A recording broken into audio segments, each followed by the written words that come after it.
في الواقع مفيش حد يقدر يقول ان هو بيعترض على اقدار ربنا.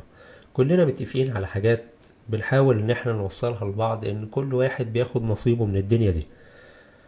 ولكن المشكلة هي ان حد يحاول يقنعك بحاجة هو نفسه مش مقتنع بيها او ما بتشوفهاش في افعاله.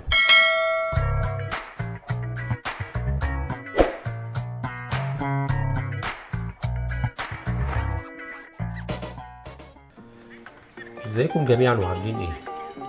من الحاجات اللي بتستفزني انا شخصيا هو لما تيجي تشتكي لحد او حد يبقى شايفك في مشكلة او كده، ويجي يوضح لك ان احنا عايشين في الدنيا دي لهدف معين لفترة معينة، وبعد كده تنتهي الفترة دي، وبعدين بقى نتائج اللي احنا عملناه ده بيرجع لنا بقى في الحياة الاخرى.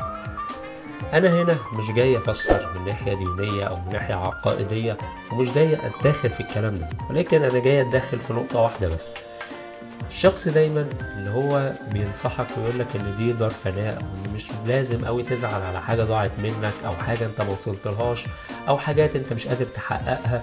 في الاخر دي فترة، وكلنا يعني ايه، محدش بيحقق كل حاجاته، ولكن فترة وهنعدي لمرحلة تانية وهي الاهم بالنسبة لنا وهي اللي باقية وكده. الشخص اللي بيقولك كده غالبا انا ممكن اتقبل كلامه لو هو فعلا بيطبقه على حياته. بمعنى ايه؟ بمعنى ان هو بيقولك ما تزعلش من فكرة الفلوس اللي راحت عليك، في حين هو ممكن يكون بيحاسبك على القرش والمليم والتعريفة. يقولك ما تزعلش على الفرص اللي راحت منك، في حين ان هو بيدور على الفرص بل بيتقاتل عليها.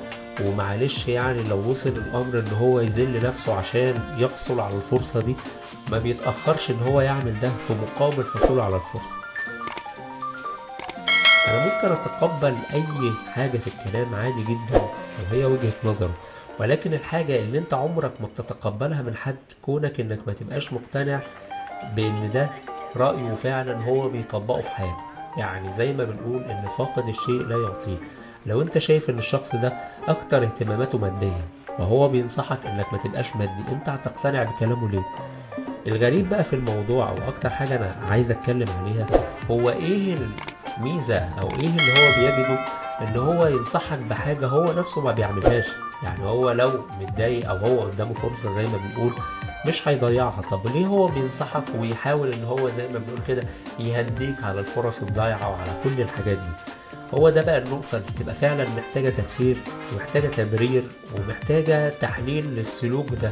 السلوك اللي هو يخليك انت قانع باللي معاك وراضي، مش مهم ومش مهم الطموح ومش مهم اي حاجة، وهو في الناحية التانية بيكافح وبيحارب وبيعمل اقصى ما في وسعه علشان يحقق الحاجات اللي هو بيقولك ما تعملهاش. هو ده المشكلة. حابب ان انا اسمع ارائكم في التعليقات. خلينا نتناقش حتى لو في بوست تاني على الفيسبوك او على اي مكان نتكلم فيه باستفاضة عن المواضيع دي. واهم حاجة لو عجبك الموضوع متنساش تعمل شير عشان الناس كلها تستفيد من المعلومات دي، في نفس الوقت تعمل لنا سبسكرايب، تابعنا على الفيسبوك والتيك توك والانستجرام عشان تبقى اول واحد يتابع الحلقات الجاية. شكرا.